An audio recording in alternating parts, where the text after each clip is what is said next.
Bonjour Jean-Marc Fournel. Bonjour. Merci d'avoir accepté l'invitation du Républicain Lorrain. En complément de notre journal et de nos éditions numériques, cette émission donne la parole à nos lecteurs que nous avons sollicités dans nos colonnes et en ligne. C'est également l'occasion, au lendemain de ce premier tour des municipales, de faire un bilan de la campagne et de votre campagne. Ce sera finalement un duel, comme en 2008, que les électeurs auront à arbitrer au second tour. Vous aviez alors été devancé par Édouard Jacques de 43 voix. Je rappelle que dimanche dernier, c'est vous, Jean-Marc Fournel, qui pointiez en tête avec 38,23% des suffrages. Avec 36,20%, le maire sortant arrivait lui devant Jean-Luc André à 17,17% et Saïd Akmouche à 8,38%. Ils ont choisi tous les trois de s'unir pour vous battre dimanche. Que vous inspire cette alliance ? Elle ne m'inspire pas grand-chose. Je crois qu'elle bafoue la démocratie et elle ne respecte pas les électeurs. Tous les échos qui me reviennent, y compris d'ailleurs de certaines personnes qui ne figurent plus aujourd'hui sur la liste fusionnée et qui en ont été exclues, l'engagement de certains avait été un engagement afin qu'il n'y ait aucune fusion avec le maire de Longwy, dont les méthodes ont été contestées au cours du dernier mandat. Donc c'est vraiment un déni de démocratie auquel nous assistons, puisque cette alliance a été conclue avec l'un le dimanche soir et avec l'autre le lundi matin dans un restaurant au Luxembourg. Voilà comment on pratique la démocratie et voilà comment on veut faire croire aux électeurs que l'on est en 48 heures d'accord sur des choses que l'on a combattues pendant la campagne électorale, et non seulement pendant ce moment-là, mais pour Jean-Luc André pendant 5 ans et demi du mandat d'Édouard Jacques. Yannick Pagliucci, journaliste républicain lorrain à Longwy, m'expliquait la semaine dernière à ce même micro que la mobilisation de la population était difficile. Ils n'ont ainsi été que 46,55% à se déplacer dimanche dernier. Comment allez-vous intéresser davantage les électeurs ? Eh bien écoutez, j'ai fait une entorse à mon porte-à-porte pour être à votre micro, ou plutôt au téléphone. Voilà, nous allons les convaincre que l'enjeu aujourd'hui est un enjeu local, qu'il ne faut pas se tromper d'élection. Les enjeux nationaux viendront en leur temps, mais qu'aujourd'hui il s'agit de sanctionner la gestion d'Édouard Jacques, qui a augmenté les impôts de plus de 25% sur le mandat, ce qui ne s'était jamais vu depuis 1989, qui a augmenté la dette de plus de 4 millions d'euros et qui s'apprête à poursuivre dans cette même voie, qui a supprimé 700 000 euros de subventions aux associations longoviciennes. Nous sommes sur le terrain pour convaincre les électeurs et les électrices qu'il est nécessaire de se rendre aux urnes pour battre Édouard Jacques. La politique nationale viendra dans un autre temps. Première question justement d'une de nos lectrices, il s'agit de Coralie. Que comptent faire les candidats pour relancer le commerce à Longwy-Bas ?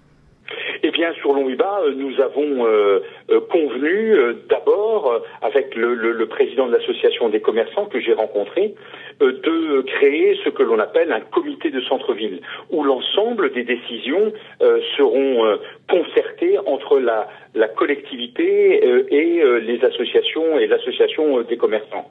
Deuxièmement, d'offrir plus de places de stationnement sur la ville basse pour que les clients qui viennent dans les commerces puissent effectivement pouvoir se garer. Et puis ensuite, si l'on veut que le commerce sur Longwy-Bas retrouve un regain d'énergie, il faut y amener de la population. Et donc nous avons en projet sur Longwy-Bas la création du quartier Garcenel à proximité donc du centre-ville, qui devrait permettre la création d'environ 500 logements, de ramener donc de la population sur la ville basse et donc de ramener des consommateurs potentiels pour les commerces de la ville basse. Autour de Geoffrey, on reste sur ce thème qui a suscité de nombreuses interrogations. J'aimerais savoir ce que comptent faire les candidats concernant Longwy-Haut et Longwy-Bas, car dans le cœur de beaucoup d'habitants ici, les deux villes sont différenciées comme étant une la ville haute et l'autre plutôt la ville morte. Et donc dans leur programme, s'ils veulent rééquilibrer tout ça.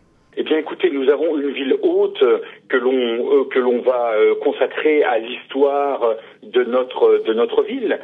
Ce sont les remparts, c'est l'histoire militaire de la ville. Et nous allons tourner la ville basse vers les émaux, vers l'eau, non pas sur la découverture de la Chière, mais sur la relance du projet de classement de notre ville en station thermale, et faire de l'ancienne Banque de France un haut lieu de la culture pour, là aussi, attirer un certain nombre de touristes. Il faut que l'on valorise plus qu'il n'est aujourd'hui les émaux et redonner donc cette attractivité qu'il est vrai que la ville basse a perdu au cours de ces six dernières années. Mais nous avons cette volonté, à travers la création d'un musée régional, voire national des émaux, à travers la relance du projet sur la station thermale, de conforter à nouveau la ville basse comme le second lieu de vie de notre commune. Une question de Yann maintenant. Bonjour candidat, que comptez-vous faire pour limiter les déchets sur Longwy ? Il est vrai qu'un certain nombre de changements ont été opérés par la communauté de communes dans la collecte et le ramassage des ordures. Donc il nous faut traiter à nouveau cette question avec la communauté de communes, et que le type de ramassage, le type de collecte des containers ou des bacs enterrés à l'extérieur des immeubles puisse être à nouveau réfléchi pour éviter que des encombrants ne viennent joncher les trottoirs de notre commune. Il faut redonner également le ramassage des encombrants à date fixe, comme c'était par le passé, et non plus sur un simple appel qui occasionne aujourd'hui, il est vrai, des détritus, non seulement sur nos trottoirs, mais malheureusement dans beaucoup des espaces boisés de notre commune. Une question d'une lectrice, elle s'appelle Stéphanie. Je veux savoir quand est-ce que vous avez amélioré les infrastructures pour les enfants. Les infrastructures pour les enfants, il y a déjà là une crèche qui nous a coûté énormément d'argent, 2,5 millions. Donc il faut sur ce sujet être effectivement en pointe, et que cette crèche connaisse un taux de remplissage qui permettent entre guillemets de la rentabiliser. Deuxièmement, il faut aussi que l'on développe à travers un certain nombre de réseaux, le LAP, le lieu accueil parents-enfants, ou le réseau des assistantes maternelles, que l'on puisse offrir également aux mamans, pourquoi pas des assistantes maternelles en plus grand nombre, agréées à la fois par la PMI et à la fois par le Conseil général, pour que les mamans qui travaillent, soit sur notre bassin, soit au Grand-Duché de Luxembourg ou en Belgique, puissent trouver ce que l'on appelle communément des nounous qui leur permettent de pouvoir s'adonner à leur activité professionnelle, sans pour autant être sans pour autant avoir les ennuis de garde qu'elles peuvent connaître aujourd'hui. Et il faut peut-être réfléchir sur l'ensemble de la commune à des points d'accueil décentralisés. En tout cas, c'est ce que nous avons prévu également dans notre programme. Question pour finir d'un lecteur, il s'agit de Jackie. Comment peuvent faire les candidats pour limiter les impôts ? Eh bien, nous, ça a été très clair. Les impôts ont augmenté de 25%. Nous comptons, les réduire à compter de l'année prochaine, puisque les dispositions fiscales qui s'appliquent en 2015 doivent être votées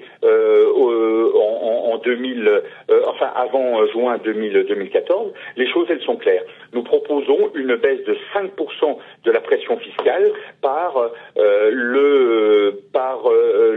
l'abattement sur la taxe d'habitation remis à son taux maximum, ce taux maximum étant de 15%, le maire de Longwy ayant avec sa majorité voté une diminution de ce taux à 5%.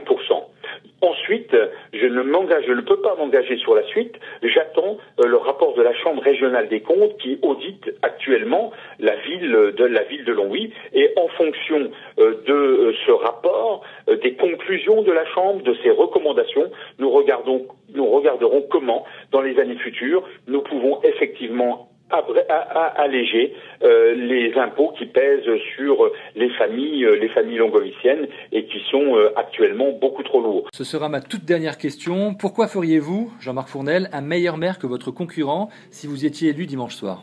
D'abord parce que j'ai une éthique en matière de politique et que, comme par le passé, aux côtés du député maire Jean-Paul Durieux, nous avons une façon de nous comporter vis-à-vis des électeurs. Et ce qui n'est absolument pas le cas du maire aujourd'hui et des alliés qu'il est allé chercher très opportunément entre les deux tours. J'ai une conception de l'engagement public, j'ai une morale en politique qui fait que la droiture doit être le comportement d'un maire. Un maire doit être un homme de proximité, pas 6 mois avant l'élection, mais tout au long du mandat. Je l'ai prouvé par le passé. J'ai été battu en 2008 parce que je n'ai pas su non plus comprendre les attentes d'une partie de l'électorat de gauche. J'ai tenu compte aujourd'hui de ces éléments. Cette gauche, elle est rassemblée, ce qui montre que en responsabilité, j'ai tenu les enseignements de ce qui s'est passé en 2008.